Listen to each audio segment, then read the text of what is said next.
ஒரு கற்புள்ள கன்னிகை ரொம்ப இம்பார்ட்டண்ட்டாக இந்த வார்த்தை சொல்லப்படுகிறது. இதை உங்களுக்கு அவர் பவுல் ஒரு பெண்ணை அப்படின்னு சொல்லாம கற்புள்ள கன்னிகையாக அப்படின்னு சொல்றார். இதை ஒப்படைப்பதற்கு என்ன காரணம் அப்படிங்கிறது தான் நாம இன்னைக்கு பார்க்க போகிறோம். முதல்ல வேதம் சொல்லக்கூடிய கற்பு என்றால் என்ன, அதான் ரொம்ப இம்பார்ட்டன்ட். நாம் உலக பிரகாரமான காரியத்தை தியானிக்கிறது இல்லை, அது நம்ம தேவையும் இல்லை. பவுல் இந்த இடத்துல சபையை பார்த்து சொல்றாரு, உங்களை கற்புள்ள கன்னிகை என்று சொல்லுகிறார். கற்புள்ள கன்னிகை என்றால் ஒரே புருஷனுக்கு நியமிக்கப்பட்டிருக்கிற, அது கீழே அவர் சொல்றாரு. அது கற்பூரம் வாசிக்கும் போது, உங்களை கற்புள்ள கன்னிகையாக கிறிஸ்து எனும் ஒரே புருஷனுக்கு அப்படின்ற வார்த்தை தான் கற்புள்ள அப்படிங்கிற வார்த்தைக்கான அர்த்தம். ஒரே புருஷனுக்கு அப்படின்னா என்ன அர்த்தம் அப்படின்னு கேட்டீங்கன்னு சொன்னா, இப்போ பல கணவர்கள் உடையவர்கள் கற்புள்ளவர்கள் அப்படின்னு நம்ம சொல்றது இல்லை. ஒரே புருஷனுக்கு நியமிக்கப்பட்டது அப்படின்னு இங்க இருக்கு சொல்லப்படுகிறது. இதை பவுல் ஸ்பிரிச்சுவலா எப்படி சொல்றாரு, அதான் ரொம்ப இம்பார்ட்டன்ட். இதை எப்படி அவர் ஆவிக்குரிய விதத்தில் சொல்றாரு அப்படின்னா, இப்போ வசனத்திலிருந்தே நாம் பார்க்க போகிறோம். அதற்கு அடுத்த வசனத்திலேயே அவர் சொல்றாரு, 3வது வசனத்துல, ஆகிலும் சர்ப்பமானது தன்னுடைய தந்திரத்தினாலே ஏவாளை வஞ்சித்தது போல உங்கள் மனதும் கிறிஸ்துவை பற்றிய உண்மை நின்று விலகும்படி கெடுக்கப்படுமோ என்று நான் பயந்திருக்கிறேன் அப்படிங்கிறார். அதோட அர்த்தம் என்னன்னா, சர்ப்பம் ஏவாளை வஞ்சித்தது அப்படின்னு சொல்லி பார்க்கிறார். அதே போல உங்கள் மனதும் கிறிஸ்துவை பற்றிய உண்மை நின்று. அப்ப கற்பு என்பது எதை அடிப்படையை கொண்டதுன்னா, உபதேசத்தை அடிப்படையை கொண்டது. உபதேசத்துக்கு இன்னொரு வார்த்தையை வேதம் யூஸ் பண்ணுது. என்ன வார்த்தை யூஸ் பண்ணுதுன்னா, 1 யோவான் 3ஆம் அதிகாரம் 9வது வசனத்துல ஆண்டவர் ஒரு மிக முக்கியமான வார்த்தை யூஸ் பண்றாரு. வாசிக்கிறேன். தேவனால் பிறந்த எவனும் பாவம் செய்யான், ஏனில் அவருடைய வித்து நமக்குள் தரித்திருக்கிறது, அவன் தேவனால் பிறந்தபடியால் பாவம் செய்ய மாட்டான். இப்போ பவுல் சொல்றாரு, நான் உங்களை பெருமளவும் நான் கர்ப்ப வேதனைப்படுகிறேன் அப்படின்னு சொல்றார்.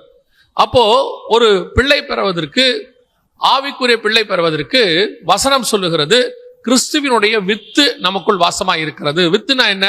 இப்போ ஆண்டவர் படைக்கும் போது, அந்த மரத்தெல்லாம் படைக்கும் போது தங்கள் விதைகளை உடையதான ஜீவ விருட்சத்தை உண்டாக்கினார்.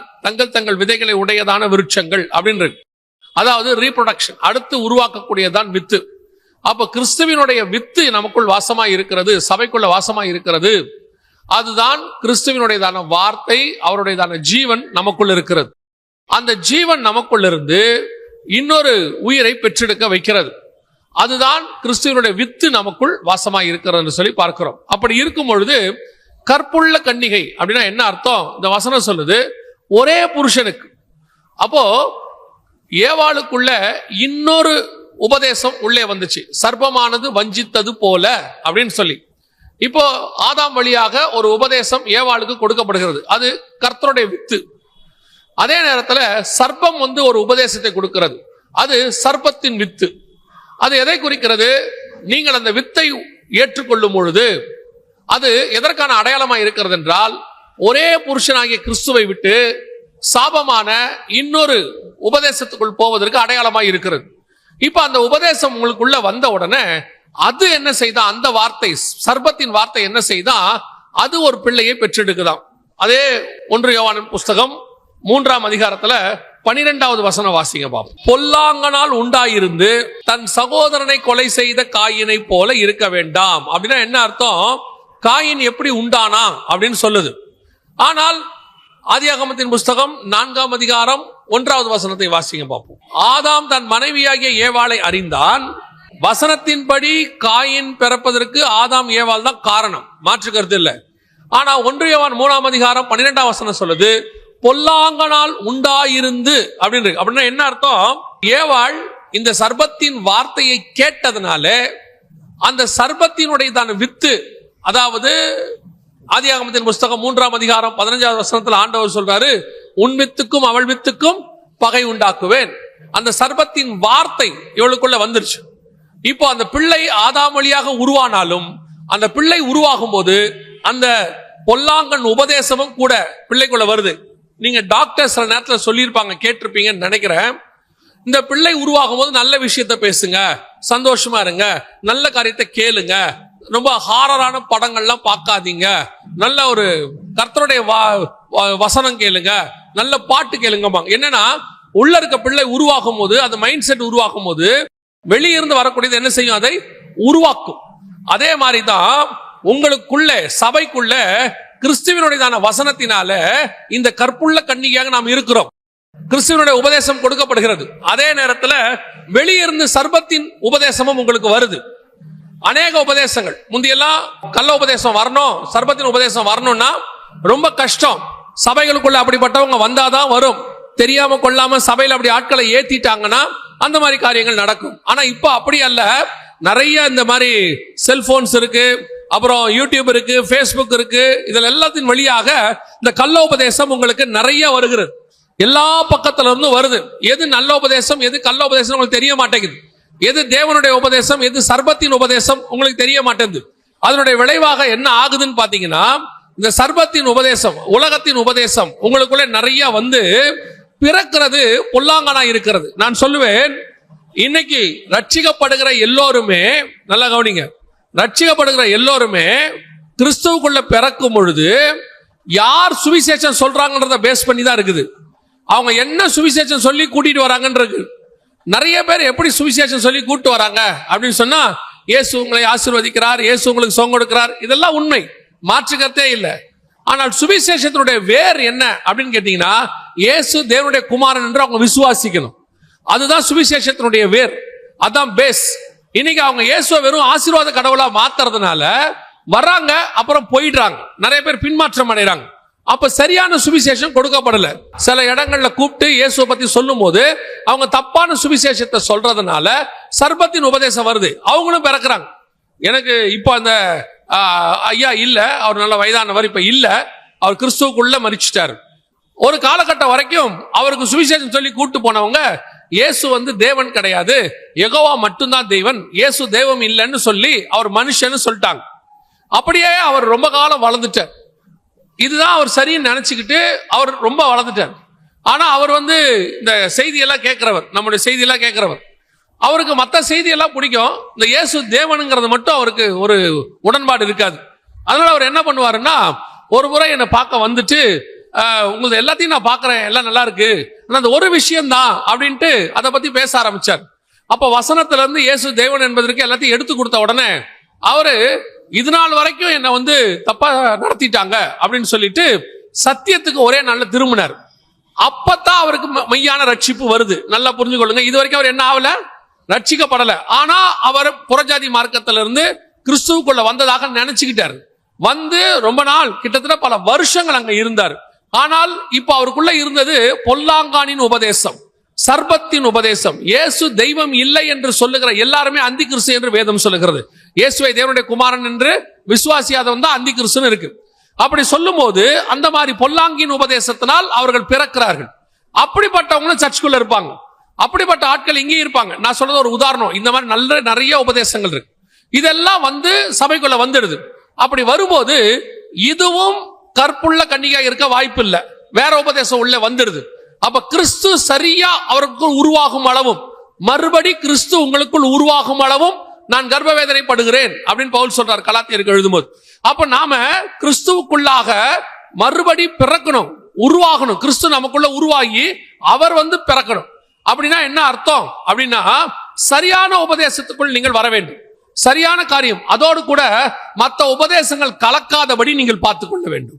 வந்து சொல்லுவாங்க, நிறைய விஷயங்கள் சொல்லுவாங்க, அப்படி கலக்காம பாத்துக்கிறீங்க பாத்தீங்களா, அதற்கு பேர் தான் கற்புள்ள கன்னிகைன்னு பேர். யார் என்ன சொன்னாலும் சரி, இதுதான் உபதேசம்.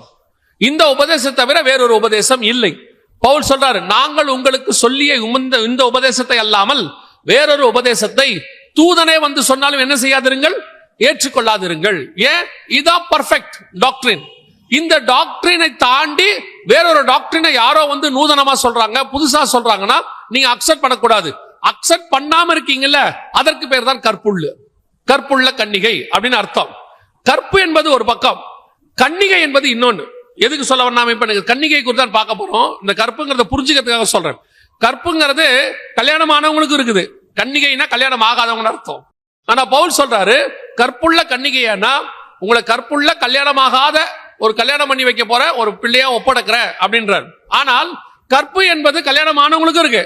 கல்யாணம் ஆனவங்களோ அதுக்கப்புறம் கணவனோ மனைவியோ இன்னொரு காரியத்தை நீங்கள் உபதேசத்தை ஏற்றுக்கொள்ளும் பொழுது அல்லது இன்னொரு தவறான காரியத்தை செய்யும் பொழுது கற்பு போய்விடுகிறது. அப்போ கல்யாணமானவங்களுக்குலாம் கற்பு போயிடுச்சால இல்ல, கல்யாணமானவங்களை பார்த்துதான் கற்பு கரசின்னு சொல்லுவாங்க. அவரோட அர்த்தம் என்ன? நீங்கள் இயேசுவை ஏற்றுக்கொண்ட பிறகும் எந்த உபதேசமும் உங்களை தாக்காம பார்த்துக்கணும், எந்த ஒரு தவறான உபதேசமும் உள்ள வராம பார்த்துக்கணும். நான் இயேசுவை எதுக்கிட்டு 10 வருஷம் ஆச்சு ஸ்ட்ராங்கா இருக்கிறேன்ட்டு 10 வருஷம் கழிச்சு கள்ளோபதேசத்துல விழுந்தீங்கன்னா அதுவும் கற்பு போனதுக்கு அடையாளம் தான். நான் பார்த்திருக்கிறேன், சில ஊழியக்காரர்களுக்கு படிச்சிருக்கிறேன், 20-30 வருஷம் ஊழியம் பண்ணிட்டு கடைசியா பாத்தீங்கன்னா உபதேசத்துல விழுந்துருவாங்க. கடைசியா பாத்தீங்கன்னா அவங்க வேற வித உபதேசத்துக்கு போயிடுறாங்க. கேட்டா சொல்றாங்க, இத்தனை வருஷம் பார்த்தோம், ஆனா இந்த உபதேசம் இதான் கரெக்டா எங்களுக்கு படுதுன்னு சொல்லி பைபிளுக்கு புறம்பா போயிடுவாங்க. ஏன் இப்படி போறாங்கன்னா சர்மம் அவர்களை வஞ்சிக்கிறது. கற்பு என்பது உபதேசத்தினால் நீங்கள் சோரம் போகாமல் இருப்பது. எப்ப வரைக்கும்? ஆதியிலிருந்து இயேசு வர்ற வரைக்கும். அதனாலதான் அவர் கையில் ஒப்படைக்கும் வரை உங்களை ஒரே புருஷனுக்கு நியமித்த கன்னிகையாக அப்படின்றார். இது கற்பை பத்தி மட்டும். கன்னிகைனா என்ன? இந்த கற்போட இருக்கிற ஒரு கன்னிகை தான் வேணும். கன்னிகைனா திருமணம் ஆகாத, குழந்தை பிறக்காத ஒரு பெண் அப்படின்னு அர்த்தம். இந்த கன்னிகையாக உங்களை ஒப்படைக்கணும் அப்படின்னு பவுல் எதிர்பார்க்கிறார். அதற்கு காரணம் என்ன? சபை ஏன் கற்புள்ள கன்னிகையாக இருக்கணும் அப்படின்னு கேட்டீங்கன்னா அதற்கு ஆண்டவர் சில காரணங்களை வைத்திருக்கிறார். இப்ப நீங்க ஏவாளை பத்தி வாசிச்சீங்க இல்லையா? பிறக்கும் பொழுது பாருங்க, நல்லா கவனிச்சு பாருங்க. அவங்க ஆதாமுடைய உபதேசத்தையும் வாங்கிக்கிட்டாங்க, அதாவது தேவனுடைய உபதேசத்தை வாங்கிக்கிட்டாங்க. ஜீவ விருட்சத்தை சாப்பிடலாம், எல்லா விருட்சத்தையும் சாப்பிடலாம், நன்மை தீமை அறியத்தக்க விருட்சத்தை என்ன செய்யக்கூடாது? சாப்பிடக்கூடாது அப்படிங்கிறத உபதேசத்தை வாங்கிட்டாங்க. எல்லாம் இப்ப ஓகே போயிட்டே இருக்கு. திடீர்னு அந்த அம்மா கல்யாணமானவங்க, அதாவது ஆதாமுக்கு ஆண்டவர் கொடுத்துட்டாரு. அதுக்கப்புறம் ஒரு உபதேசம் வருது. இப்ப அவங்க அந்த பிள்ளையை பெற்றெடுக்கும் பொழுது அது பொல்லாங்கானாய் பிறக்கிறது நாம் வாசித்தோம். இப்ப கர்த்தர் என்ன விரும்புறாரு? சபை பொல்லாங்கானை பெற்றெடுக்க கூடாது, ஒரு கற்புள்ள கன்னிகையாக அது என்ன பெற்றெடுக்கணும்? வாசிங்க, லூக்கா எழுதின சுவிசேஷம் 1ஆம் அதிகாரம் 35வது வசனம் வாசிங்க. தேவதூதன் அவளுக்கு பிரதியுத்தரமாக, பரிசுத்த ஆவி உன்மேல் வரும், உன்னதமானவருடைய பலன் உன்மேல் நிழலிடும், ஆதலால் உன்னிடத்தில் பிறக்கும் பரிசுத்தம் உள்ளது அது பொல்லாங்கானால் உண்டாயிருந்ததானது. இங்கே பரிசுத்த ஆவியினால் உண்டானது. அது பிசாசினுடைய மகன், இது தேவனுடைய குமாரன். அப்போ கற்புள்ள கன்னிகையாக இப்ப அந்த அம்மா சொல்றாங்க, நான் புருஷனை அறியேனே, இதுவரைக்கும் எனக்கு புருஷனை அறியேனே. ஏன் உங்களையும் என்னையும் ஒரு கன்னிகையாக கர்த்தர் வச்சிருக்கிறாரு அப்படின்னா அதோட அர்த்தம் என்னன்னா, நீங்களும் நானும் பரிசுத்தம் உள்ளதை பெற்றெடுக்கும்படி கர்த்தர் உங்களை என்னையும் வச்சிருக்கிறார். நான் சொல்றது மாம்ச பிரகாரமான பிள்ளை அல்ல. மாம்ச பிரகாரமாய் பிறக்கிற பிள்ளை பரிசுத்தமா இருக்குதா அப்படின்னு கேட்டீங்கன்னா, பிள்ளை பெற்றினாலே ஸ்திரீயானவள் ரட்சிக்கப்படுவாள்னு இருக்கு. இப்ப யோசிச்சு பாருங்களேன். உங்களுக்கு நான் சொல்றது சபையினுடைய சட்டத்திட்டத்தை சொல்றேன். ஒரு ஊழியக்காரங்களோ அல்லது சொந்தக்காரங்களோ பார்த்து நல்ல ஒரு கிறிஸ்தவ பையனா, ஆவிக்குரிய பையனா திருமணம் பண்ணி வைக்கிறாங்க. நல்ல ஒரு ஆவிக்குரிய கிறிஸ்தவ பிள்ளையா திருமணம் பண்ணி வைக்கிறாங்க. அந்த திருமணத்துக்கு எல்லா பரிசுத்தவான்களும் உங்களை வாழ்த்துறாங்க. இப்போ அதுக்கு பேரே பரிசுத்த விவாகம், அப்படிதானே சொல்றோம்? பரிசுத்த விவாகம். ஆனா பிறக்கிற பிள்ளை பரிசுத்தமா பிறகுதா, பாவத்துல பிறகுதா? எப்படி? ஏன் பாவத்துல பிறகுது? பார்த்து வைக்கிறது பரிசுத்தவான்கள் தான் பார்த்து வைக்கிறாங்க. பிறக்கிற பிள்ளையும் பரிசுத்தமா தான் பிறக்கணும், நியாயமா. எல்லா பரிசுத்தவான்களும் ஜெபம் பண்ணி இருக்கிறாங்க. இந்த பிள்ளையும் ரட்சிக்கப்பட்டவர், பையனும் ரட்சிக்கப்பட்டவங்க. அப்படி இருக்கும் பொழுது பிறக்கிற பிள்ளை மட்டும் எப்படி பாவத்துல பிறக்குது? நான் கேட்கறது புரியுதா? அப்ப என்ன அர்த்தம்? நாம என்னதான் பரிசுத்தமா இருந்து பிள்ளை பிறந்தாலும் வசனம் சொல்லுது, பிள்ளை பிறக்கும் பொழுது அது மாம்சத்துக்குள்ளாக இருந்து பிறக்குது. அந்த பிள்ளை பரிசுத்தம் உள்ளதா இருந்தாலும் மாம்சத்துக்குள்ள இருக்கு. மாம்சம் என்பது எப்படி இருக்கிறது என்றால் அது உலகத்துக்குரியதா இருக்கு. அதனால நாள் ஆக ஆக பிள்ளை என்னவாயிடுது? பாவம் செய்யற பிள்ளையா மாறிடுது. அப்புறம் ஒரு இடத்துல அந்த பிள்ளைக்கு என்ன தேவைப்படுது? ரட்சிப்பு தேவைப்படுது. அந்த பிள்ளைக்கு ஒரு நாள் பாவ மன்னிப்பு தேவைப்படுது. அதுக்கப்புறம் அந்த பிள்ளை பாவ மன்னிப்புக்குள்ள பாவத்தை அறிக்கை செய்து அதுக்கப்புறம் பரிசுத்தம் உள்ளதா மாறுது. சரி, அதுக்கப்புறம் அதுக்கு பிள்ளை பிறக்குது, அது பரிசுத்தமா இருக்கானா? இல்ல, அதுவும் பாவமா தான் இருக்கு. அப்ப என்ன அர்த்தம்? இந்த இடத்துல உனக்குள் பிறக்கிறது பரிசுத்தமாய் உள்ளது அப்படின்னு சொல்றது, ஆண்டவர் சொல்றது மாம்ச பிள்ளையே அல்ல. நமக்குள்ள இருந்து பிறக்கிறது பரிசுத்தம் உள்ளதா இருக்கிறது அப்படின்னு சொல்றது ஆவிக்குரிய பிள்ளைய. உங்களது எதுக்காக ஆண்டவர் உங்களை கற்புள்ள கன்னிகையா வச்சிருக்கிறாருன்னா, உங்க மூலமாக நிறைய பரிசுத்தமான ஆவிக்குரிய பிள்ளை பிறக்கணும். இப்ப யோசிச்சு பாருங்க, நீங்க பிள்ளை பிறக்குது, அது அப்புறமா ரட்சிக்கப்பட்டு பரிசுத்தமா மாறுது. ஆனா உங்களுக்கு ஒரு ஆவிக்குரிய பிள்ளை பிறக்குது வச்சுக்கோங்க, நீங்க போய் ஒரு சுவிசேஷம் சொல்றீங்க. சுவிசேஷம் சொன்ன உடனே அவன் கிறிஸ்துவுக்குள் மறுபடி பிறக்கிறான். பிறக்கும் போது அவன் எப்படி பிறக்கிறான்? ரட்சிக்கப்பட்டு கிறிஸ்துவுக்குள்ள நீதிமானாய், ரத்தத்தால் கழுவப்பட்டு நீதிமானாய் பரிசுத்தமாய் மாறுறான். அப்ப பிள்ளை பிறக்கும் போதே எப்படி பிறக்குது? பரிசுத்தமா பிறக்குது. இப்ப நீங்க சொல்லுவாங்க பொதுவா, இவர் தான் எங்க ஆவிக்குரிய பிள்ளை, இது ஆவிக்குரிய தாய், ஆவிக்குரிய தகப்பன், இவங்க தான் எனக்கு சுவிசேஷம் சொன்னாங்க, இவங்க மூலமா ரட்சிக்கப்பட்டேன். அது உண்மை. ஆனால் உங்களுக்குள்ள கிறிஸ்துவுக்குள்ள பிறக்கிற அந்த பிள்ளை பிறக்கும் போதே எப்படி பிறக்குது? சுத்தமா, பரிசுத்தமா, நீதிமானா கிறிஸ்துவுக்குள்ள பிறக்குது. இதுதான் உனக்குள் பிறக்கிறது பரிசுத்தம் உள்ளதா இருக்கிறது. பரிசுத்த ஆவியினால் உண்டானது, தேவனுடைய குமாரன் எனப்படும். இப்போ நீங்க பிறந்த உடனே நீங்க ஒருத்தருக்கு சுவிசேஷம் சொல்றீங்க, அந்த சுவிசேஷத்தை ஏற்றுக்கொண்டு அவர் கிறிஸ்துவுக்குள்ள வந்த உடனே வசனம் சொல்லுது, ஏற்றுக்கொண்டவர் எத்தனை பேரும் அத்தனை பேரும் பிள்ளைகளாகும்படிக்கு அதிகாரம் கொடுத்தார். யாருக்கு பிள்ளை? தேவனுக்கு பிள்ளை, தேவனுடைய குமாரன் எனப்படும். இப்ப அது என்னவா மாறிடுச்சு? பரிசுத்தமா மாறிடுச்சு. அப்போ நீங்கள் பெற்றெடுக்க வேண்டிய பிள்ளை ஆவிக்குரிய பிள்ளை. மாம்ச பிள்ளை வேணாமா? அது உங்க இஷ்டம். அது கர்த்தர் உங்களுக்கு கொடுக்கிறது, நீங்க கர்த்தர்ட்ட வாங்கிக்கிறது, அது உங்களுக்கும் தேவனுக்கும் உள்ளது. ஆனால் நீங்கள் கண்டிப்பாக பெற வேண்டிய பிள்ளை எது? ஆவிக்குரிய பிள்ளை. சுவிசேஷம் சொல்லி உங்களுக்குள்ள ஆவிக்குரிய பிள்ளைகள் பிறக்கணும். அதுதான் பரிசுத்தம் உள்ளது. இன்னைக்கு ஆவிக்குரிய பிள்ளை பிறக்குதா? முதல்ல நீங்க சுவிசேஷம் சொல்றீங்களா? இன்னைக்கு சபையில சுவிசேஷம் சொல்றதுங்கிறது ஸ்டாப் ஆயிருச்சு. சுவிசேஷத்தை பத்தி கவலைப்படல. ஏன்னு சொன்னா, நாம 2 தலைமுறை 3 தலைமுறையா சர்ச்சில் இருக்கோம், சபை நிரம்பி இருக்கிறது. இனிமேல் சபைக்கு ஆத்மா தேவையில்லைன்னு நீங்க முடிவு பண்ணிட்டீங்க. நான் சொல்றேன், சபைக்கு ஆத்மா தேவையில்லை, பரலோகத்துக்கு ஆத்மா தேவை, கிறிஸ்துவுக்கு ஆத்மா தேவை. நீங்கள் போய் சகல ஜாதிகளுக்கு சுவிசேஷம் சொல்லி கிறிஸ்துவுக்குள்ள அவங்களை பிறக்க பண்ணணும். அதுதான் பரிசுத்தம் உள்ளது. நீங்க என்னதான் இப்ப பாருங்க, மாம்சத்துல பிள்ளை பிறந்துரும், பிறக்கும் போது சந்தோஷம், வளர வளர சந்தோஷம். ஒரு காலகட்டத்தில் பிள்ளை பாவம் செய்யும் போது உங்களுக்கு துக்கம் வந்துருது, பிள்ளை தப்பு செய்து நினைக்கும் போது துக்கம் வந்துருது. எல்லாரும் என்ன பண்றாங்க தெரியுமா? நேரா பாஸ்டர் கிட்ட ஒரு ஜெபம் பண்ண சொல்றாங்க. ஜெப குறிப்பு, என் பிள்ளைக்காக ஜெபம் பண்ணுங்க, அவன் ரொம்ப ஆண்டவரை விட்டு தூரம் போயிருக்கிறான், இன்னும் ரட்சிக்கப்படாம இருக்கிறான். ஜெபத்தால தானே பிறந்தான். இன்னும் சிலர்லாம் ஜெபிச்சு பிள்ளைய பிறக்கிறாங்க, ஆண்டவரே எனக்கு குழந்தைய கொடுங்க. ஆனால் இந்த பிள்ளைகள் ரட்சிப்புக்குள்ள வர்றது வரைக்கும் நீங்க துக்கமா இருக்கிறீங்க. ஆனா நீங்க சுவிசேஷம் சொல்லி ஒரு பிள்ளை பிறந்துருச்சுன்னா, பிறந்த உடனே நீங்க சந்தோஷமாயிடுறீங்க. அந்த பிள்ளை அப்படியே சபைக்குள்ள வளருது. நீங்க சொல்றவரு என்ன வயசோ, 10 வயசோ, 5 வயசோ, 20 வயசோ, 40 வயசோ, 50 வயசோ, அவர் பிறந்த உடனே சந்தோஷமாயிடுறீங்க. அவர் கொஞ்சம் கொஞ்சமா கிறிஸ்துவுக்குள்ள வளர்ந்து ஞானசானம் எடுத்து அபிஷேகம் பெற்று அவர் ஊழியக்காரரா மாறும்போது உங்களுக்கு ரொம்ப பெரிய சந்தோஷம். இதுதான் மெய்யான சந்தோஷம். இந்த பிள்ளையை பெற்றெடுக்கும்படி தான் கர்த்தர் உங்களை அழைத்திருக்கிறார். உங்களுக்குள் உருவானது பரிசுத்தம் உள்ளதாய் இருக்கிறது. இதுக்குத்தான் கற்புள்ள கன்னிகை வேணும்னு பவுல் வேதம் சொல்லுது. ஒரு கன்னிகை கற்புள்ள கன்னிகை இருந்தால்தான் அவள் வழியாய் பிறக்கிறது பரிசுத்தமா இருக்கும். இப்ப சபையே உபதேசத்துல தப்பா இருக்குன்னு வச்சுக்கோங்க, சபையே கிறிஸ்துவுக்குள்ள தப்பா உபதேசத்துக்குள்ள இருக்கு. அப்ப இவங்களுக்குள்ள பிறக்கிறதுலாம் எப்படி இருக்கும்? தப்பா இருக்கும், பொல்லாங்கனாக இருக்கும். இவங்களுக்குள்ள பிறக்கிறது கிறிஸ்துவுக்கு விரோதமாக இருக்கும். இப்போ உங்களுக்குள்ள பிறக்கிறது பரிசுத்தம் உள்ளதா, பொல்லாங்கானால் பிறக்கிறதா? அந்த பொல்லாங்கன் பிறக்கிறதும் பரிசுத்தமா பிறக்கிறதும் உங்க கையில தான் இருக்குது.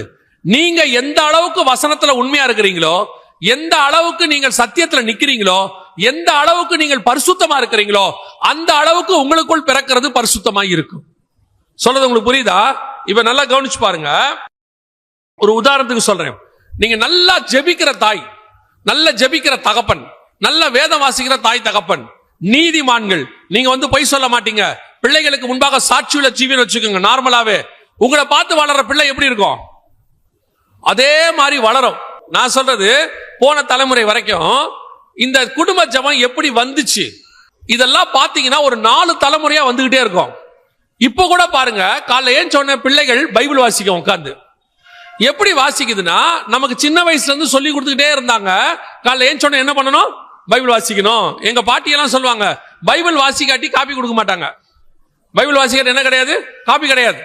பைபிள் வாசி நல்ல பல்லு விளக்கிட்டு பைபிள் வாசிக்கணும். வாசி முடிச்ச வந்ததா காஃபியே கொடுப்பாங்க, டிஃபன் கொடுப்பாங்க. அப்படி பழக்கம் பண்ணி பண்ணி அதுக்கப்புறம் காலைல ஏஞ்ச உடனே ஆட்டோமேட்டிக்கா என்ன வாசிக்கிறோம்? பைபிள் வாசிக்கிறோம். இது ஒரு பழக்கம், நம்மளை பார்த்து நம்முடைய சந்ததி கத்துக்கொள்ளுகிற பழக்கம். இதே மாதிரி நீங்க நல்ல பைபிள் வாசிக்கிறவங்களா இருந்து, ஜெபம் பண்றவங்களா இருந்து, பரிசுத்தம் உள்ளதா இருந்தா உங்க பிள்ளையும் அதை என்ன செய்யும்? அப்படியே ஃபாலோ பண்ணும். எனக்கு தெரிஞ்சு ஏறக்குறைய ஒரு 150-200 வருஷமா இதை ஃபாலோ பண்ணிட்டு வந்துட்டோம். இந்த ஜெனரேஷன்ல தான் பிறக்கிறது பரிசுத்தமா இல்ல. எனக்கு 2 ஃப்ரெண்ட்ஸ் கொடுத்தார் ஆண்டவர். அவங்க 2 பேரும் பாத்தீங்கன்னு சொன்னா நல்ல டெய்லி ஜெபம் பண்றவங்க. அவங்களுக்கு இத்தனைக்கு என் வயசு தான். அவங்களும் அப்ப காலேஜ் போறவங்க தான், ஸ்கூல் படிச்சு முடிச்ச நேரம். அவங்க பாத்தீங்கன்னா டெய்லி ஒரு மணி நேரம் ஜெபம் பண்ணுவாங்க. என்ன அவங்க கூப்பிடுவாங்க, டேய் வாடா ஜெபம் பண்ணலாம் வாடான்னு கூப்பிடுவாங்க. அங்க இருந்து சர்ச்சுக்கு போனா அங்க இருக்கிற பாஸ்டர்ஸ், அசிஸ்டன்ட் பாஸ்டர்ஸ் எல்லாம் நல்ல ஜெபம் பண்றவங்க, வேதம் வாசிக்கிறவங்க. அவங்க சொல்லுவாங்க, இந்த தம்பி வா ஜெபம் பண்ணலாம் வா அப்படிம்பாங்க. ஒரு சில பாஸ்டர், தம்பி இந்த செய்தியை கேளு, நல்ல மெசேஜ் இருக்கு கேளும்பாங்க. இது இப்படி ஒரு நல்ல ஸ்பிரிச்சுவல் என்வாயரன்மெண்ட். இப்ப எப்படி இருக்குது? இங்க வந்தாலும் இங்க வரும்போது எப்படி இருக்குது? டான்ஸ், பாட்டு, கூத்து ஆகி போச்சு. வீட்டுக்கு போனா யூடியூப், டிவி, சீரியல், சினிமா ஆகி போச்சு. ஒரு ஸ்பிரிச்சுவல் என்வாயரன்மெண்ட் கிடையாது, ஒரு ஜபம் கிடையாது, குடும்ப ஜபம் கிடையாது. எத்தனை குடும்பங்கள்ல குடும்ப ஜபம்னு டெய்லி ரெகுலரா நடக்குது. டெய்லி ரெகுலரா 365 நாளும் மற்ற நாள் நடவ பெரும்பான்மையா எங்க வீட்டுல குடும்ப ஜபம்னு ஒண்ணு உண்டு. எல்லாரும் கூடி வந்து உட்காந்து ஜெபம் பண்ணுவோம் அப்படின்னு கை தூக்க சொன்னா மிஞ்சி போச்சுன்னா ஒரு 10 கை வரும், அதுக்கு மேல வராது. இன்னைக்கு நமக்குள்ள அந்த பரிசுத்தம் உள்ளது பிறக்கிறதுக்கு வழியே இல்ல. இங்க சபையே கரப்டாகி போய் கிடக்கு. நமக்குள்ள இப்ப இருக்கிறதெல்லாம் இங்க டிவி பார்க்கறது தப்பு இல்ல, சினிமா பார்க்கறது தப்பு இல்ல, மற்ற காரியங்கள் செய்யறது தப்பு இல்ல. ஆனா சர்ச்சுக்கு வந்துட்டு போனா போதுங்கிற மைண்ட் செட்டுக்கு நீங்க வந்ததுனால அடுத்த ஜெனரேஷன் பிறக்குது இல்ல, அது பரிசுத்தமா இல்ல. போன ஜெனரேஷன்ல கிறிஸ்தவ கல்யாணங்கள்ல பாட்டு கூட இந்த ஆர்கனை வச்சுதான் போடுவாங்க. இப்ப கிறிஸ்தவ திருமணங்கள்ல எல்லாம் டான்ஸ் ஆடுறான், உட்காந்து சினிமா பாட்டு போட்டு ஆடுறான். போன ஜெனரேஷன்ல வீடுகள்ல ரேடியோல கூட சினிமா பாட்டு கேட்க மாட்டாங்க, கேட்டா பாவம்பாங்க. இன்னைக்கு அது இல்ல. அப்படி இருக்கும்போது உங்களுக்குள்ள பிறக்கிறது எப்படி பரிசுத்தமா இருக்கும்? காரணம் என்ன? அது அவங்க தப்பு இல்ல. பழைய தூக்கி நீங்க எங்க போறீங்க தெரியுமா? நாடு சரியில்லை, ஊரு சரியில்லை, அது சரியில்லை. நான் சொல்றேன், நீங்க சரியில்லை. நீங்கள் பிள்ளைகளுக்கு முன்பாக சாட்சியாய் நின்று இருக்கணும். உங்க பிள்ளைகள் பார்த்திருக்கணும். உங்க பிள்ளைகளை என்னைக்காவது ஜபத்துல உட்கார வச்சீங்களா? உங்க பிள்ளைகளை ஜபத்துல உட்கார வைக்கிறத விட நீங்க அதிகம் சொன்னது என்ன தெரியுமா? புக் எடுத்து படி, எக்ஸாம் வருது, 10th exam, public exam, 12th exam, நீட்டுக்கு படி, அதை படி. என்னைக்காவது பைபிள் படின்னு சொன்னீங்களா?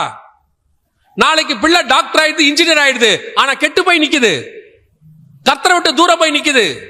பணம் இருக்கு, வீடு இருக்கு, ஆனா குடும்பம் இல்ல, டிவோர்ஸ் ஆகி நிக்குது. கிறிஸ்தவ குடும்பங்கள்ல ஏன் இப்படி டிவோர்ஸ் வந்து தெரியுமா? போன தலைமுறையில நீங்கள் அந்த பிள்ளைகளை பரிசுத்தம் உள்ளதாய் பெற்றெடுக்கவில்லை. உங்களுக்குள் பிறந்தது பரிசுத்தமா இல்லை. நீங்கள் நமக்கு முன்னாடி உள்ளவங்க சொல்லி கொடுத்தாங்க, அதை கரெக்டா போன ஜெனரேஷன் வரைக்கும் ஃபாலோ பண்ணோம். நம்ம அந்த பயம் இருந்துச்சு, தேவ பயம். இப்ப தேவ பயமே கிடையாது, சர்ச்சுக்கு கிடையாது, தேவ பயம் கிடையாது. அதனுடைய விளைவு என்ன? சபை பொல்லாங்கனை பெற்றெடுக்கிறது. யோசிச்சு பாருங்க, சபைக்குள்ள வாலிப பையன் உள்ள வந்து சண்டை போடுறான், கெட்ட வார்த்தை பேசுறான். உன் பையன் கெட்ட வார்த்தை எப்படி பேசுறான், எப்படி வந்துச்சு, அதை பத்தி உங்களுக்கு கொஞ்சமாவது வாதம் இருக்கா? மனசுல இருக்காது. இது எல்லாத்துக்கும் என்ன எங்க இருக்கு காரணம்? அவன் என்ன ஒரு நாள்ல கெட்டு போனானா? இல்ல. விதைக்க வேண்டிய விதைய சரியா விதைக்கல, வளர்க்க வேண்டிய முறைய சரியா வளர்க்கல. அவனை நீங்க உட்கார வைக்கிற நாளில் பைபிளுக்கு நேரா உட்கார வைக்கல, ஜெபிக்க வேண்டிய நேரத்தில் ஒழுங்கா ஜெபிக்க வைக்கல, குடும்ப ஜெபம் இல்ல, வேத வாசிப்பு இல்ல. ஒரு ஜெனரேஷன் முடிஞ்சிருச்சு. இப்பவும் சொல்றேன், கர்த்தர் சபையை ஒரு கன்னிகையாக, பரிசுத்தம் உள்ளதை பெற்றெடுக்கிற கன்னிகையாக எதிர்பார்க்கிறார். அடுத்த ஜெனரேஷன் ஆவது ஒழுங்கா பிறக்கணும். வருக தாமதிச்சா இப்பவாவது தீர்மானம் எடுங்க. இப்போ ஒண்ணும் கெட்டு போகல, இப்ப தீர்மானம் எடுங்க, உட்கார வைங்க. இன்னைக்கு பிறக்கிறது கற்புள்ளது அல்ல, பிறக்கிறது பரிசுத்தம் உள்ளது அல்ல. அதான் இங்க நடந்துட்டு இருக்குது. உங்க இடத்துல கர்த்தர் எதிர்பார்க்கிற முதலாவது விஷயம் என்ன அப்படின்னு கேட்டீங்கன்னா, ஏன் உங்களை கன்னிகையா கர்த்தர் எதிர்பார்க்கிறார்னா, உங்கள் மூலமாக பரிசுத்தம் உள்ளதை பிறக்க வைக்க விரும்புகிறார். அந்த பரிசுத்தம் உள்ளதுதான் தேவனுடைய குமாரனாய் மாறும். அதுக்குதான் கர்த்தர் சொல்றார். இரண்டாவது, உங்களை ஏன் ஒரு கன்னிகையா கர்த்தர் எதிர்பார்க்கிறார்? வாசிங்க 1 ராஜாக்களின் புஸ்தகம் 1ஆம் அதிகாரம் 2வது வசனம் வாசி. கன்னியாகிய ஒரு சிறு பெண்ணை ராஜாவாகிய எங்கள் ஆண்டவனுக்கு தேடுவோம் என்று சொல்லி. 2வது, ஏன் சபை கன்னியாக இருக்க வேண்டும்? கற்புள்ளதல்ல, ஏற்கனவே அதை பத்தி பார்த்துட்டோம். முதல்ல ஏன் அது கன்னியா இருக்கணும்னா, அது பிறக்கிறது பரிசுத்தமா இருக்கணும், அதுக்காக அது கன்னியாக இருக்கணும். 2வது, ஏன் சபை கன்னியாக இருக்க வேண்டும்? அனல் உண்டாக்கும்படிக்கு அப்படின்னு வசனம் சொல்லுது. கவனிச்சுக்கொள்ளுங்க. இந்த சம்பவம், ராஜா கோமா ஸ்டேஜில் இருக்காரு. எந்த ராஜா? தாவீது ராஜா. தாவீது யாரு? இஸ்ரவேலினுடைய ராஜ்யபாரம். அவர் தான் இஸ்ரவேல சக்சஸ்ஃபுல் கிங். ஒரு நாள் கரடியை ஜெயிச்சவர், ஒரு நாள் சிங்கத்தை ஜெயிச்சவர், ஒரு நாள் கோலியாத்தை ஜெயிச்சவர், எல்லாம் உண்மை. ஆனா இன்னைக்கு ராஜா அனல் இல்லாமல் படுத்து கிடக்கிறார். ராஜாவுடைய பழைய ஹிஸ்டரி நல்ல ஹிஸ்டரி, அவரை பத்தி தான காரியத்தை படிச்சா சக்சஸ்ஃபுல் கிங். ஆனால் இன்னைக்கு ராஜாவுடைய நிலைமை என்ன? இதே மாதிரி தான், கோச்சிக்காதிய, நான் சொல்றது உண்மை. இதே மாதிரி தான் சபை பெருமையும் டினாமினேஷன் பெருமையும் 150 வருஷம், 200 வருஷம், 300 வருஷம் நாம் எல்லோரும் ஒரு காலகட்டத்தில் இந்தியாவில மிகப்பெரிய சாதனைகளை செய்தவர்கள் தான். இந்தியாவில் இருக்கக்கூடியதான அது கல்வியாக இருக்கட்டும், அல்லது மெடிசனாக இருக்கட்டும், அல்லது ஸ்பிரிச்சுவாலிட்டியாக இருக்கட்டும், எல்லாத்துக்கும் நாம தான் ஒரு காலத்துல அஸ்திவாரம். அதுல மாற்றுக்கிறதே இல்ல. ஆனா இன்னைக்கு திருச்சபையின் நிலைமை என்ன? அவர் அந்த காலத்துல ராஜா, இப்ப அனல் இல்லாம படுத்து கிடக்கிறாரு. எழுப்புறதுக்கு வழி கிடையாது. எத்தனை போர்வை போட்டு மூடினாலும் எழுந்திருக்கலையாமா. அதோட அர்த்தம் என்ன? அவர் அனலே உண்டாக்க முடியல. சபையினுடைய வேலை என்ன? நீங்க வந்துட்டு போகும்போது உங்களுக்குள்ள ஏதாவது ஒரு ஆவிக்குரிய மாற்றம் வந்திருக்கணும். அதுக்கு தான் சர்ச். இப்போ ஒரு பிள்ளைய ஸ்கூலுக்கு அனுப்புறீங்க, அனுப்பிட்டு அவன் போயிட்டு வந்தோடனே முந்தியெல்லாம் கேட்பாங்க, ஸ்கூலுக்கு போயிட்டு வந்தோடனே டீச்சர் இன்னைக்கு என்னப்பா சொல்லி கொடுத்தாங்க அப்படின்னு கேட்பாங்க. உடனே அவங்க சொல்லுவாங்க, இன்னைக்கு இதெல்லாம் எடுத்தாங்க அப்படின்னு சொல்லுவாங்க. ஒரு எல்கேஜி போயிட்டு வரும்போது, யூகேஜி போயிட்டு வரும்போது, ஃபர்ஸ்ட் ஸ்டாண்டர்ட் போயிட்டு வரும்போது எனக்கு ரைம் சொல்லி கொடுத்தாங்க, எனக்கு திருக்குறள் சொல்லி கொடுத்தாங்க. Right, okay. +2 போயிட்டு வரான், 15 வருஷம் கிட்டத்தட்ட. +2 வரும்போது ஒரு 13-14 வருஷம் ஆயிடுது படிப்பு. +2 போயிட்டு வீட்டுக்கு வரான். இன்னைக்கு என்னப்பா சொல்லி கொடுத்தாங்க? எனக்கு ரிங்கா ரிங்கா ரோஸ சொல்லி கொடுத்தாங்க, பாபா பிளாக் ஷீப் சொல்லி கொடுத்தாங்க. டேய் 12 வருஷமா இதே தான் படிக்கிறியாடா? இல்ல எனக்கு அதுவே போதும், நல்லபடியா போயிட்டு இருக்கு, நான் பாபா பிளாக் ஷீப் எழுதுனா தப்பே இல்லாம எழுதுவேன், 10 மார்க் கிடைக்கும். டேய் உனக்கு வயசு 18டா, 14 வருஷமா போறடா, நீ அடுத்து இன்ஜினியர் ஆகணும், டாக்டர் ஆகணும், அதெல்லாம் வேண்டாம். அதுதான் இன்னைக்கு இருக்கிற திருச்சபையினுடைய நிலைமை. நமக்கு நல்ல பாரம்பரியம் இருக்கு, நல்ல அஸ்திவாரம் இருக்கு, நம்மளை உருவாக்கின விதம் நல்ல உருவாக்கு. இன்னைக்கு சபையினுடைய நிலைமை என்ன? அனலும் இல்ல, ஒண்ணும் இல்லை. இன்னைக்கு சபை யோசிச்சு பாருங்க, ஒரு 150 வருஷமா 100 வருஷமா இருக்கிற ஒரு ஆர்கனைசேஷன் இந்தியாவையே பிடிச்சிருக்கு. 100 வருஷம் இப்பதான் கொண்டாடுது. அந்த ஆர்கனைசேஷன் இந்தியாவுல உச்சத்துல இருந்து கடைசி வரைக்கும் பிடிச்சி கையில வச்சிருக்கு. ஒரு 50 வருஷம் நடத்துற வியாபாரம் இந்தியாவுடைய பொருளாதாரத்தை தன் கையில வச்சிருக்கு. நீங்க நானும் இந்தியாவை கையில வைக்க வேண்டாம். என்ன வளர்ச்சி ஸ்பிரிச்சுவாலிட்டியில என்ன இருக்கு? ஒரு அனலும் இல்லை இன்னைக்கு. இப்ப ஆண்டவருக்கு தேவை என்ன தெரியுமா? இந்த அனலை உண்டாக்கக்கூடிய ஒரு சிறு கன்னிகை, ஒரு சின்ன கன்னிகை வேணும், ஒரு சின்ன பெண் வேணும். அந்த பெண் எப்படி இருக்கணும்? கன்னிகையாக இருக்கணும். அவளை கொண்டுதான் அனலை கொண்டு வர முடியும். ஏங்க கன்னிகை இல்லாத பெண்ணை கொண்டு வர முடியாதா? முடியாது. ராஜாவுக்கு ஏற்கனவே நிறைய மனைவி இருக்கு. பத்சேபாள் இருக்கு, மீகால் இருக்கு, அபிகாயில் இருக்கு, நிறைய பேர் இருக்காங்க. ஆனா இவங்களால ராஜாவுக்கு அனல் உண்டாக்க முடியாது. ராஜாவுக்கு அனல் உண்டாக்குற இன்னும் ஒரு சிறு பெண் தேவைப்படுகிறது. அந்த சிறு பெண் நீங்களும் நானுமாகத்தான் இருக்கணும். எலியா சொல்றாரு, ஆண்டவரே எல்லாரும் பாகாலுக்கு முன்பாக முழங்கால் படிட்டாங்க, எல்லாரும் அவனை முத்தம் பண்ணிட்டாங்க அப்படிங்கிறார். ஒபதியா சொல்றாரு, 50 பேரா கெபில நான் தீர்க்கதரிசிகளை வச்சிருக்கிறேன். இந்த 400 தீர்க்கதரிசி யாரு? ஏசபேலோட சேர்ந்து சோரம் போனவங்க. இந்த 50 பேர் யாரு? 50 பேரு இவன் பேர் தெரியாதவன், ஊர் தெரியாதவன். ஆனா ஏசபேல் கூட போகல.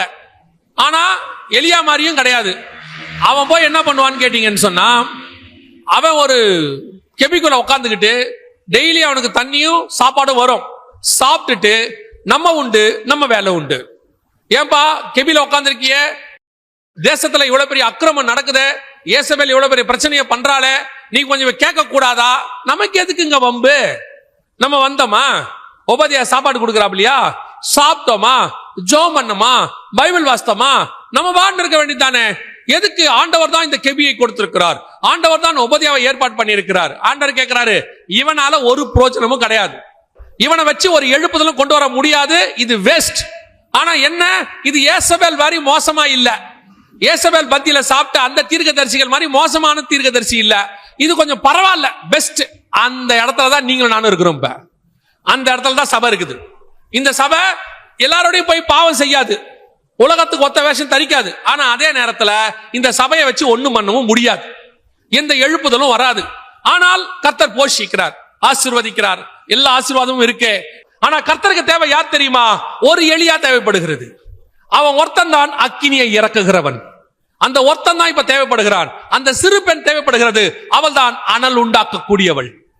அந்த கூட்டமாய் நீங்கள் இருந்தால்தான் நீங்கள் மேகத்தில் எடுத்துக்கொள்ளப்படுகிற கூட்டத்தில் இருப்பீர்கள். இல்லை என்றால் ஒரு நாள் காணாமல் போயிருவீங்க, என்ன ஆச்சுன்னு தெரியாது. இன்னைக்கு எஸ்தரை பார்த்து மொர்தெகாய் சொல்வாரு, இது கிரியை செய்ய வேண்டிய காலம், இன்று நீ சும்மா இருந்தால் குற்றம் நாளை உன்மேல் சுமரும். சபை கிரியை செய்ய வேண்டிய இடத்துல இருக்கே. நான் ஏன் சர்ச்சு ஓகே, நாங்க கரெக்டா வருஷத்துக்கு ஒரு தடவை 3-4 பண்டிகை கொண்டாடணும், நாங்க நல்லா இருக்கோம், கர்த்தர்களை ஆசீர்வதிக்கிறாரு, வியாபாரத்துல ஆசீர்வதிக்கிறாரு, பெண் பிள்ளைகளுக்கு கல்யாணம் பண்ணி வச்சோம், 3 தலைமுறை இருக்கிறோம், எங்களுக்கு ஒரு கவலையும் இல்லை, உங்களுக்கு ஒரு கவலையும் இல்லை, நீங்கள் கெபிக்குள் உட்கார்ந்து சாப்பிடுகிறவர்கள். ஆனால் உங்களால் தேவனுக்கு என்ன பிரயோஜனம்? இல்லைங்க, நாங்க தசமாம் காணிக்கைலாம் கொடுத்துறோம், அதெல்லாம் கர்த்தர் உங்களுக்கு கொடுத்ததுல நீங்க திருப்பி தரீங்க. உங்களால் கர்த்தருக்கு என்ன பிரயோஜனம்? அந்த சிறு பெண் யார்? அந்த அனல் உண்டாக்கக்கூடியது யார்? நம்மளை பார்த்து என்ன சொல்றான்? கொஞ்சம் யோசிச்சு பாருங்க, உங்களுக்கு ஏதாவது தோணுதா பாருங்க. நாம கிட்டத்தட்ட 1700 இருந்து இங்க இருக்கோம், இந்தியாவில் இருக்கிறோம். மார்ட்டின் லூத்தர் 1540, நம்ம 1700 இங்க வந்துட்டோம். 1700களுக்கு மேல நம்ம இங்க இருக்கிறோம். கிட்டத்தட்ட 200 வருஷத்துக்கு மேல, 250 வருஷத்துக்கு 300 வருஷமா இங்க இருக்கோம். இந்த 300 வருஷமா இருக்கிற நம்மள நாம என்ன பண்ணிக்கிட்டு இருக்கோம்? இங்க என்ன நடக்குது? நம்மளை வச்சு என்ன என்ன என்ன நடக்குது? யோசிச்சு பாருங்களேன். ஏதாவது ஒண்ணு நம்மளை கொண்டு ஏதாவது ஒண்ணு இருக்கா? இந்த கெபில இருக்கிற 50 பேர் மாதிரி தான் இருக்கோம், நம்ம அப்படியே இருக்கோம், எந்த விதமான மாற்றம் இல்லை, அப்படியே ஒரு மாதிரி செட்டில்டு. கேட்டா நாங்க இந்தியா முழுக்க இருக்கோம், நாங்க இங்க சிஎஸ்ஐ, அங்க சிஎன்ஐ, நாங்க இந்தியா முழுக்க இருக்கோம், உலகம் முழுக்க இருக்கோம், புரோட்டஸ்டன்ட்ஸ் இருக்கோம். என்ன நம்மளால ஒரு அனல் உண்டாக்க முடியுதா? நம்ம தான் செய்யணும், நம்ம செய்யாம வேற யாராலையும் செய்ய முடியாது. இவ்வளவு பெரிய பாரம்பரியத்தில் இருக்கிற நீங்கள் நானும் கிறிஸ்துவுக்காக எழும்பினால் இந்த தேசம் கிறிஸ்துவினுடைய தேசமாக, கிறிஸ்துவை அறிகிற தேசமாக மாறுகிறோம். You want to act. ஒரு சாட்டிஸ்பாக்சன் இருக்கு, ஒரு டைல்யூஷன் இருக்கு, ஒரு சேச்சுரேஷன் லெவல் குறைஞ்சு போன, ஆக்சிஜன் லெவல் குறைஞ்சு போன லெவல்ல இருக்கோம். எங்கேயோ நடக்கிற சோதோமின் பாவத்துக்கு மம்ரையில உட்கார்ந்துட்டு ஒருத்தன் ஜெபம் பண்றான், ஆண்டவரே அங்க நீதிமானத்தை அழிச்சிடாதீங்கப்பா அப்படின்னு. எங்கேயோ இருக்கிற மாசிடோனியாவுக்கு இங்க இருக்கிற பவுலை கூட்டிட்டு போறாங்க, எங்கேயோ இருக்கிற கொர்னேலியஸ் வீட்டுக்கு பேதுருவை கூட்டிட்டு போறாங்க. ஆனா உங்களுக்கு நீங்க இருக்கிற இந்த பட்டணத்தின் மேலே இல்லையே, ஒரு பாரம் இல்லையே. ஏதோ அழகா வர்றது, நல்ல ஜாலியா சபையில உட்கார்றது, 1.5 மணி நேரம் முடிக்கிறது, போயிட்டே இருக்கிறது. என்ன பிரயோஜனம்? திருப்பியும் சொல்றேன், நான் என் குடும்பம் என் சர்ச்சு நல்லா இருக்கும், பீஸ்ஃபுல்லா இருக்கும், வந்தோம் சாப்பிட்டோம் செத்தோம்னா உங்களால கிறிஸ்துவுக்கு பிரயோஜனம் இல்லைன்னா நீங்கள் மறக்கப்பட்டு போவீர்கள். உங்களுக்குள்ள ஒரு வைராக்கியம் வரணும், ஒரு எழுப்புதல் வரணும். அதுக்கு நான் காரணமா இருக்கணும், நான் என் சபை காரணமா இருக்கணும். எதையாகிலும் என்னை கொண்டு செய்யுங்க ஆண்டவரேன்னு ஒரு காரியம் வரணும். தெரியுமா, ஒரே ஒரு மார்ட்டின் லூத்தர் இவ்வளோ பெரியதான மாற்றத்தை உலகத்துல கொண்டு வர முடியுமானால் அவரால் ஏற்படப்பட்ட இவ்வளவு பெரிய சந்ததி எவ்வளவு பெரிய மாற்றத்தை கொண்டு வரணும். அந்த மனுஷனுக்குள்ள இருந்த வைராக்கியம் எங்கே? நான் எனக்கு நல்ல வேலை, சம்பளம், கடைசி வரைக்கும் சாப்பாடு, அப்படியே சாப்பிட்டோம் போனோம்னு உட்கார்ந்தினா ஒரு நாள் வரும். தயவு செய்து ஒரு தீர்மானம் எடுங்கள், கிறிஸ்துவுக்காக ஒரு வைராக்கியம் உள்ள சபையாக, ஒரு எழுப்புதல் கொண்டு வருகிற சபையாக, எதையாவது கிறிஸ்துவுக்கு செய்கிற சபையாக நாங்க மாறணும். ஆண்டவரே எங்களை பயன்படுத்துங்க. அதுக்கப்புறம் எந்த நேபுகாத் நேச்சாரும் நிக்க முடியாது, எந்த பெல்ஷாஷாரும் நிக்க முடியாது, எந்த ராஜாவும் சிங்கக்கவில போட முடியாது. அத்தனை பேரும் நம்முடைய தேவனுக்கு முன்பாக முழங்கால் படியிட வேண்டுமே ஒழிய கர்த்தர் நமக்காக வைராக்கியம் பாராட்டுவார். ஆனா அந்த ஒரு எலியா எங்க? அந்த ஒரு சர்ச் எங்க? அந்த அக்கினி இறக்கக்கூடிய ஒரு ஆள் எங்கே? அந்த அக்கினியை உண்டாக்கக்கூடிய அந்த சிறு பெண் எங்கே? அதைத்தான் கர்த்தர் எதிர்பார்க்கிறார். இன்னைக்கு ஒரு தீர்மானம். நான் சொல்றேன், ஒரு 120 பேர் ஊக்கமா ஜெபம் பண்ணீங்கன்னா போதும், உங்களை கொண்டு கர்த்தர் பெரிய காரியத்தை செய்வார். உங்களுக்குள்ள அப்படி ஒரு எழுப்புதல் மாற்றம் உங்க சபைக்குள்ள வந்துருச்சுன்னா போதும், உங்களை கொண்டு கர்த்தர் இந்தியா முழுக்க மாற்றத்தை கொண்டு வர வல்லமை உள்ளவராக இருக்கிறார். அல்லேலூயா. உனக்கு இப்ப வைராக்கியம் வரணும். இன்னைக்கு உனக்கு தோணணும், ஆண்டவரே என்னை கொண்டு ஏதாவது செய்யுங்கப்பா, இந்த எங்க சபையை பயன்படுத்துங்க ஆண்டவரே. இந்த சின்ன தீக்குச்சியை பெரிய லெவல்ல கர்த்தர் மாத்த வல்லமை உள்ளவராக இருக்கிறார். அல்லேலூயா.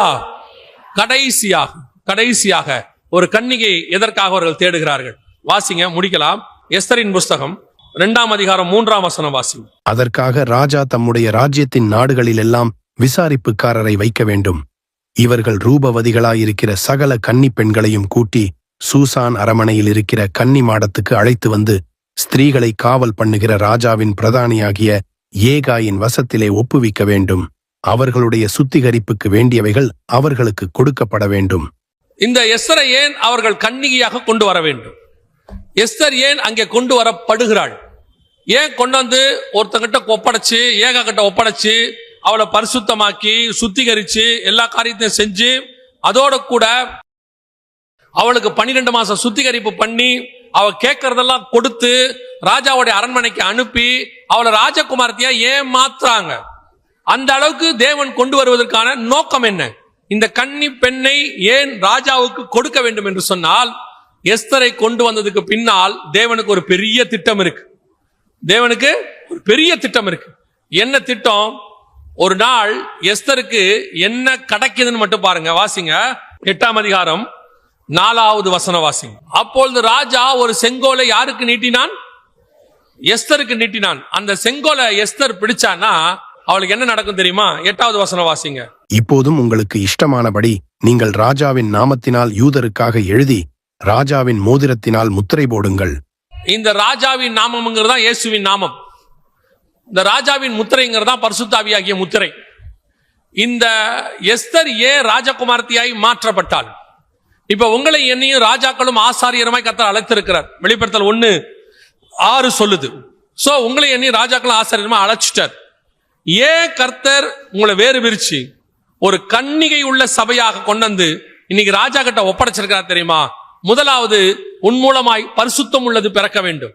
2வது, உன் மூலமாய் ஒரு மிகப்பெரிய எழுப்புதல் இந்த தேசத்தில் ஏற்பட வேண்டும். 3வது, கர்த்தர் அப்படிப்பட்ட சபையின் கையில, அப்படிப்பட்ட ஊழியர்கள் கையில கர்த்தர் ஒரு அத்தாரிட்டியை கொடுக்க விரும்புகிறார். என்ன விரும்புகிறார்? ஒரு அத்தாரிட்டி, ஒரு அதிகாரம். அந்த அதிகாரம் எதுக்கு தெரியுமா? இந்த தேசத்தில் உள்ள எல்லா ஜனங்களையும் காப்பாற்றுவதற்காக.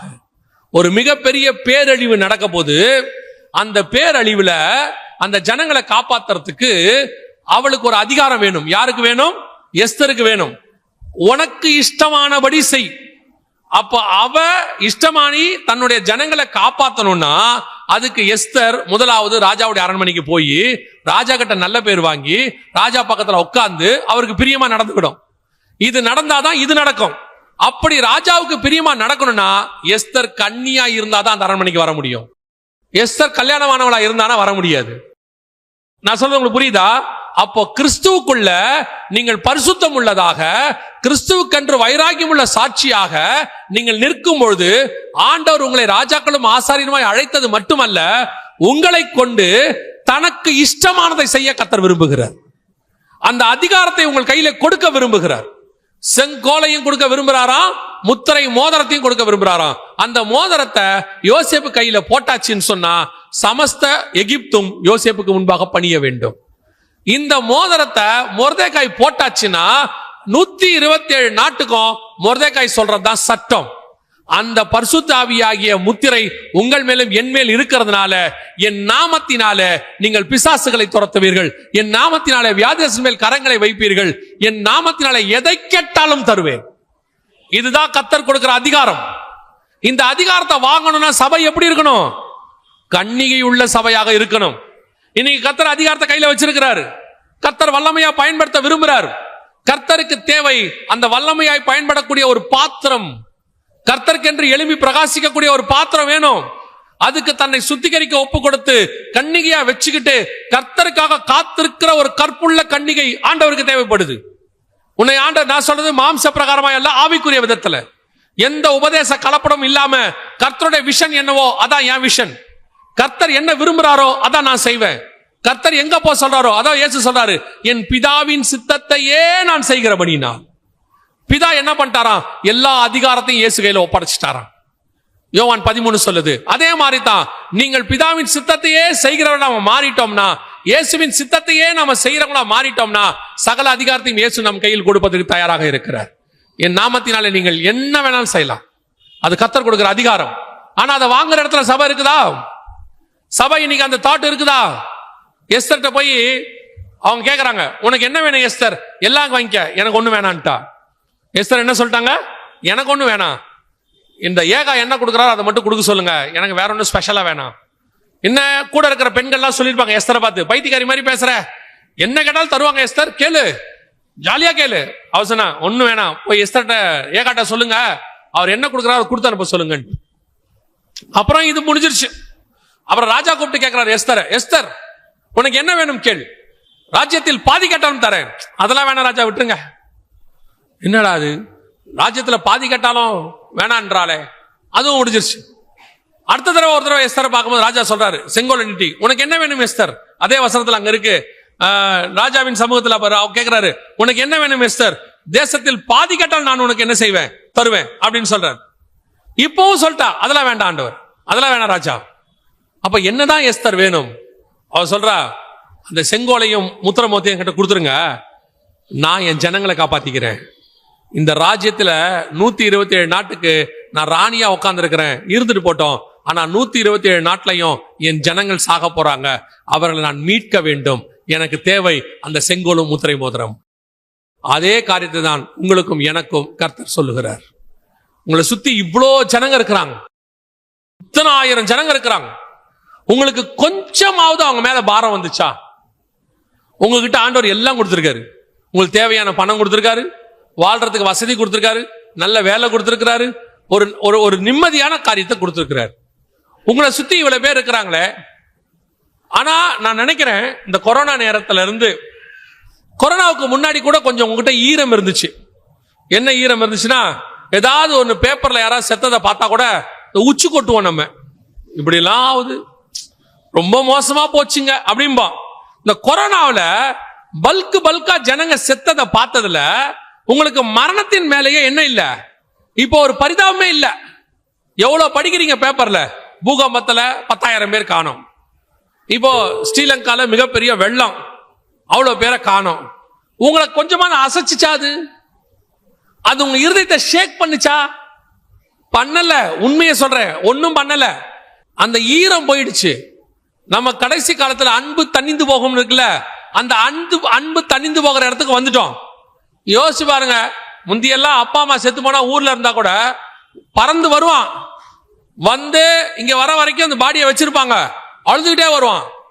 இப்ப அவனே தான் சொல்றான், நீங்க வீடியோ கால்ல காட்டிடுங்க, அவ்வளவு தூரம் வந்துட்டு போறதுக்கு முடியாது, ரொம்ப லேட் ஆகும். ஒருத்தன் சொல்றான், வந்துட்டு போனா 2 லட்சம் ரூபாய் டிக்கெட் ஆகும், அதனால என்ன பண்ணுங்க, வீடியோ கால்ல ஆன்லைன்ல போட்டுருங்க பாத்துறேன்றான். இவ்வளவுதான் இன்னைக்கு. இதான் இன்னைக்கு உலகம், இவ்வளவுதான் அன்பு. கதை முடிஞ்சு. அதே மாதிரி நீங்கள் நானும் இருந்தால் ராஜகுமார்த்தியை மாற முடியாது. கர்த்தருக்கு தேவை பரிதவிக்கிற ஒரு இருதயம், இந்த ஜனங்களை குறித்த ஒரு பாரம், குறைஞ்சபட்சம் உங்க பட்டணத்தை பத்தின பாரம். ஏதாவது இந்த ஜனங்களுக்கு செய்ய முடியுமா? நீங்க மட்டும் வாழ்ந்து சந்தோஷமா பரலோகத்துக்கு போகணும்னு நினைக்காதீங்க. திருப்பியும் சொல்றேன், எஸ்தருக்கு மொர்தெக்காய் சொன்னதை நான் திருப்பி உங்களுக்கு வாசிக்கிறேன், வாசிட்டு நான் முடிக்கிறேன். 4ஆம் அதிகாரம் 13-14 வாசிங்க. மொர்தெகாய் எஸ்தருக்கு திரும்பச் சொல்லச் சொன்னது, நீ ராஜாவின் அரமனையில் இருக்கிறதினால் மற்ற யூதர் தப்பக்கூடாதிருக்க நீ தப்புவா என்று உன் மனதிலே நினைவு கொள்ளாதே. நீ இந்த காலத்திலே மௌனமாயிருந்தால் யூதருக்குச் சகாயமும் ரட்சிப்பும் வேறொரு இடத்திலிருந்து எழும்பும். அப்பொழுது நீயும் உன் தகப்பன் குடும்பத்தாரும் அழிவீர்கள். நீ இப்படிப்பட்ட காலத்துக்கு உதவியாயிருக்கும்படி உனக்கு ராஜமேன்மை கிடைத்திருக்கலாமே, யாருக்குத் தெரியும் என்று சொல்லச் சொன்னான். அவர் எப்படி சொல்றாருன்னா, நீயும் உன் தகப்பன் குடும்பத்தாரும் தப்பிக்கலான்னு மட்டும் கனவுல கூட நினைக்காத. இயேசுவை பத்தி சொல்லாம, அழிஞ்சு போகிற ஜனங்களை பத்தி பாரம் இல்லாம, அவங்கள பத்தி கொஞ்சம் கவலை இல்லாம, ஒரு ஆத்ம பாரம் இல்லாம, நான் நல்லா இருக்கேன், எனக்கு ஒரு சர்ச் இருக்கு, நான் சாப்பிட்டேன், நான் தூங்கினேன், நான் எழுந்திருச்சேன், எனக்கு தேவையானது இருக்கு, என் பேரம் பேத்தி வரைக்கும் சம்பாரிச்சு வச்சிருக்கேன், நான் யார் தெரியுமான்னு சொன்னா, நீயும் உன் தகப்பன் குடும்பத்தாரும் அழிவீர்கள். யாருக்கு தெரியும்? நான் என் ஃபேமிலி ஒரு பிரச்சனையும் இல்லை என்றால் இந்த ஜனங்களை காப்பாற்றுவதற்கு கர்த்தர் எங்கிருந்து வேணாலும் ஆட்களை எழுப்புவார். அவர்கள் தப்பிக்கும் போது நீயும் உன் குடும்பத்தாரும் உன் தகப்பன் வீட்டாரும் அழிவீர்கள். ஆண்டவரோட கொடுத்திருக்கிற ஆசீர்வாதம் எதுக்கு தெரியுமா? ஆண்டவருக்காக. ஆண்டவருக்காக தான் கொடுத்திருக்கிறார். நீங்கள் எதையாகிலும் ஆண்டவருக்கு செஞ்சே ஆகணும். அது உங்க மேல் விழுந்த கடமை. செய்யாவிட்டால் உங்களுக்கு ஐயோ. சும்மா இருந்துட்டு போயிடலாம், தசமாங்காணிக்க கொடுத்துட்டா ஜீவ புஸ்தகத்துல பேர் எழுதிருவாங்க, மாசம் மாசம் சர்ச்சுக்கு சந்தா கொடுத்துட்டா பரலோகத்துக்கு கூட்டிட்டு போயிருவாங்க. அதெல்லாம் ஒண்ணும் நடக்காது. யாரும் யாரையும் கூட்டிட்டு போக முடியாது. அதனால எவ்வளவுக்கு எவ்வளவு இப்பவே தேவனுக்கு பிரியமா நடக்க முடியுமோ அவ்வளவுக்கு அவ்வளவு நடந்தால் பரலோகத்துக்கு போவது எளிது. கர்த்தர் உங்களை ஒரு கன்னிகையாக எதிர்பார்க்கிறார். எதற்காக? பரிசுத்தம் உள்ளதை பெற்றெடுக்க, ஆத்துமாதாயத்தை ஆத்துமாக்களை பெற்றெடுக்க. இரண்டாவது, அனல் உண்டாக்க, ஒரு எழுப்புதலை கொண்டு வர. மூன்றாவது, ஆத்துமாக்களுக்காக மன்றாட, ஜெபிக்க, இந்த ஜனங்களுக்கு போய் சுவிசேஷம் சொல்ல, எப்படியாவது ஒரு கூட்டத்தை ஆதாயம் பண்ண வேண்டும் என்ற பாரத்திற்காக கர்த்தர் உன்னை ஒரு சபையை தேர்ந்தெடுத்திருக்கிறார். நான் சொல்லிவிட்டு முடிக்கிறேன். நீங்க கர்த்தரால தேர்ந்தெடுக்கப்பட்டதுனாலதான் கர்த்தர் இது உங்ககிட்ட பேசினார். ஒருவேளை உங்க சபையை கர்த்தர் தேர்ந்தெடுக்கலன்னா உங்ககிட்ட பேச மாட்டார். கர்த்தர் ஒரு நாளும் வேஸ்டா ஒரு இடத்துல பேசவே மாட்டார். ஒரு மணி நேரம் கர்த்தர் உங்களோட கூட பேசி இருக்கிறாருன்னா உங்க சபை மேல கர்த்தருக்கு ஒரு பெரிய திட்டம் இருக்குன்னு அர்த்தம். அல்லேலூயா. இங்க இருக்கிறவங்களை கொண்டு கர்த்தர் பயன்படுத்த விரும்புகிறார். நம்மளை பார்த்து இந்தியாவே மீண்டும் எழுப்புதலுக்குள்ள வரணும். அல்லேலூயா.